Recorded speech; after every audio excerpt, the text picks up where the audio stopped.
I hope that you found my performances to be helpful in your final preparations for audition. The Romanza by Anderson is in the key of C sharp minor, the key signature being 4 sharps, and the fact that the piece begins and ends on C sharp is a good indication of the minor key.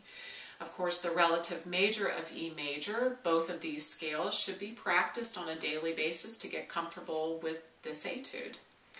The overall form of this piece is ABA, with the A section going from the beginning up to the poco più mosso.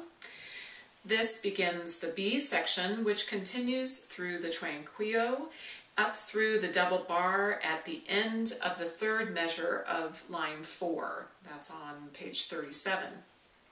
And the return of the A section begins at the A tempo, the 4th measure of line 4, and continues to the end. The character of the A section is very solemn, mournful, yearning.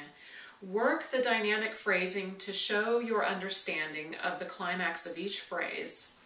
The B section has a little lift in mood, and its forward-moving tempo and transition to a more florid style of 16ths. Keep the air moving at all times in the B section, as this will help keep smooth some of the large interval work. In reading within this etude, you must identify all accidentals outside of the 4 sharps, such as A sharp, B sharp, E sharp. Though if you know all 3 forms of the C sharp minor scale, you'll know A sharp and B sharp are close relatives. Double sharps, mostly F double sharps and an occasional C sharp, should be recognized and made comfortable. The turn or gruppetto in measure 3 of line 4, I execute on the 2nd and 3rd 16ths of beat 1. So if I were to demonstrate subdividing in 16ths, let's see.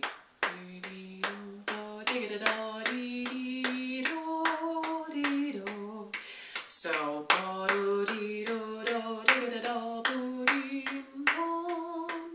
you're coming right from moving 16th notes, subdividing and placing the gruppetto on the 2nd and 3rd 16th notes of the dotted 8th 16th note rhythm.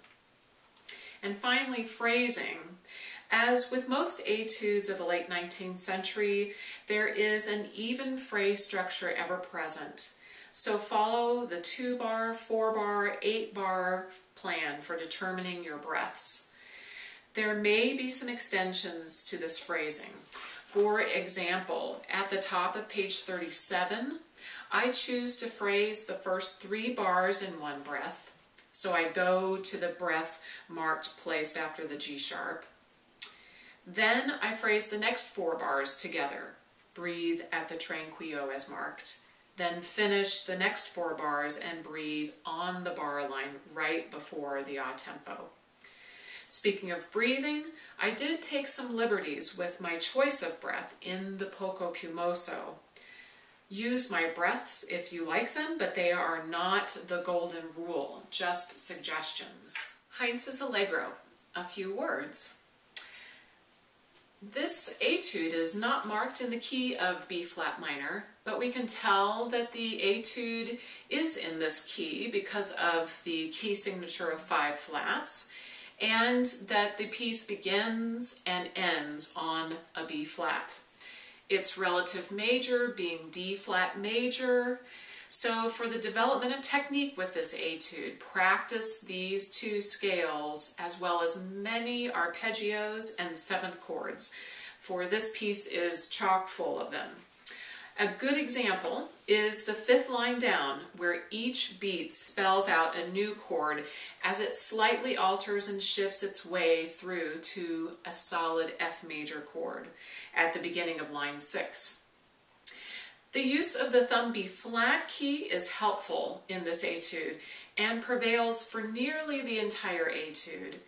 Here are my plans for when to use the thumb B flat key versus moving to the thumb B natural key.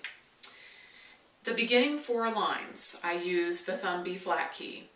The last measure of the fourth line on the chromatic run is where I shift to the B natural key right above or right at the point of the D flat and C natural, so that I can play the C flat with the thumb B natural key. I, however, get immediately back to the thumb B flat key and at the beginning of the fifth line. Or you can wait until the last measure of the fifth line, but I personally just prefer to have that shift to the B flat key done earlier. You should definitely have the thumb B flat on for the third measure of line 6 as we solidly get back to the key of B flat minor. In the third measure of the seventh line, the thumb should move to the B natural key at the beginning of the fully diminished seventh chord. This will help facilitate the execution of this chord that extends for 3 bars. Keep the thumb on the B natural key for the next arpeggiated sequence, beginning in the second measure of line 8. Another fully diminished seventh chord that is highlighted by the rhythm's hemiola effect, extending into line 9. Finally, the recapitulation of the melody, line 9, measure 3, allows for the return of the thumb B flat until the end of the work. Some suggestions for style, articulation, and clarity of phrase. This etude has a dance-like feel with strong emphasis or weight on beats 1 and 2, if you're thinking dotted quarter gets the beat, or on beats 1 and 4, if thinking in 6 with the 8th note getting the beat. Give a sense of repose or coming away on the other notes to achieve this weighted character. Articulation of single and double tongue must be clear and well coordinated.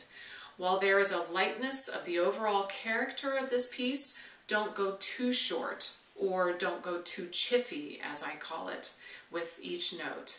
Each note needs resonance, especially if you are recording your etude in a dry acoustic, such as a carpeted room with carpeted floors, low ceiling, small room, much like the room that I use today.